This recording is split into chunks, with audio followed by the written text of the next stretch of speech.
வணக்கம். இன்றைக்கி நம்ம பார்க்க போகிற சமையல் லஞ்ச் பாக்ஸ் கொடுக்குற மாதிரி மீன் மேக்கர் புதினா புலாவ் எப்படி செய்யலாங்கிறத பார்க்கலாம். சிம்பிளாகவும் இருக்கும், டேஸ்ட் நல்லா அட்டகாசமாக இருக்கும். குழந்தைகளுக்கு இது மாதிரி செஞ்சு கொடுத்திங்கன்னா நல்லா விரும்பி சாப்பிடுவாங்க. டிஃபன் பாக்ஸ் திறக்கும் போதே நல்ல வாசனையாகவும் இருக்கும். வாங்க எப்படி செய்யலாங்கிறத பார்க்கலாம். இப்போ ஒரு மிக்ஸி ஜார் எடுத்துக்கலாம். ஒரு பிடி அளவுக்கு கொத்தமல்லி, ஒரு பிடி புதினா, காரத்துக்கு 3 பச்சை மிளகாய், ஒரு சின்ன துண்டு பட்டை, 2 ஏலக்காய், ஒரு 4 கிராம்பு சேர்த்துக்கலாம். இது கூடவே ஒரு டேபிள் ஸ்பூன் இஞ்சி பூண்டு பேஸ்ட் சேர்த்துக்கலாம். இது எல்லாத்தையுமே நல்லா நைஸாக அரைச்சிட்டு பார்க்கலாம். இப்போ ஒரு குக்கர் எடுத்துக்கலாம். தேவையான அளவுக்கு எண்ணெய் சேர்த்துக்கலாம்.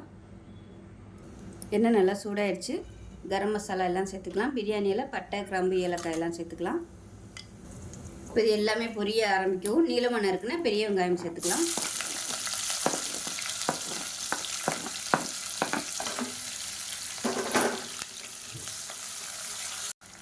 இப்போ இதில் 2 டீஸ்பூன் நெய் சேர்த்துக்கலாம்.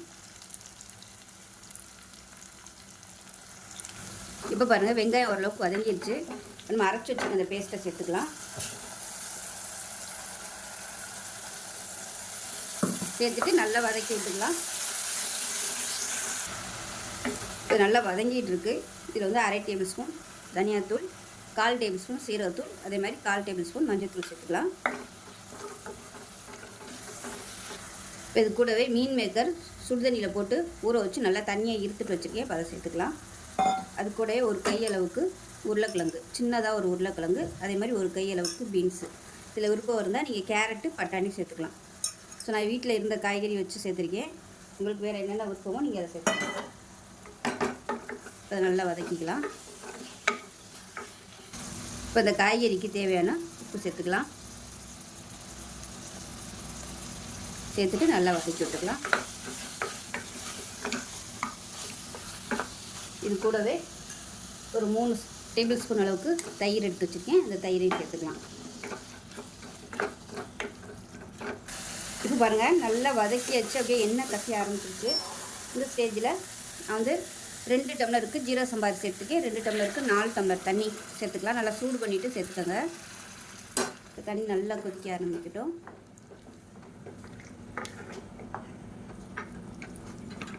நல்லா கொதிக்க ஆரம்பிச்சிருச்சு. இந்த ஸ்டேஜில் ஜீரக சம்பா அரிசி 20 நிமிஷம் ஊற வச்சு தண்ணியை வடிகட்டி எடுத்து வச்சுருக்கேன். அதை சேர்த்துக்கலாம். சேர்த்துட்டு கலந்து விட்டுடலாம்.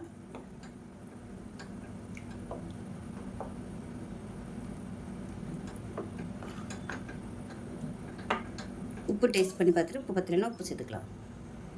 உப்பு கம்மியாக இருக்குது, உப்பு சேர்த்துக்கலாம். அதே போல் காரம் பத்தாத மாதிரி இருக்குது. அதனால் 2 பச்சை மிளகாயை உடச்சிட்டு சேர்த்துக்கிறேன். நீங்கள் அரைக்கையில் கொஞ்சம் கூட சேர்த்துக்கோங்க பச்சை மிளகாய். இது நல்லா கொதிக்கட்டும். நல்லா கொதிக்க ஆரம்பிச்சு குக்கரை மூடி வச்சுட்டு 2 விசில் விட்டு ஸ்டீம் போனதுக்கப்புறம் பார்க்கலாம். இப்போ விசில் விட்டு ஸ்டீம்லாம் இறங்கிருச்சு. எப்படி இருக்குன்னு பார்க்கலாம். பாருங்கள், சூப்பராக வந்துருச்சு. கீழேருந்து மேலே வரைக்கும் நல்லா பரட்டி விட்டுக்கலாம்.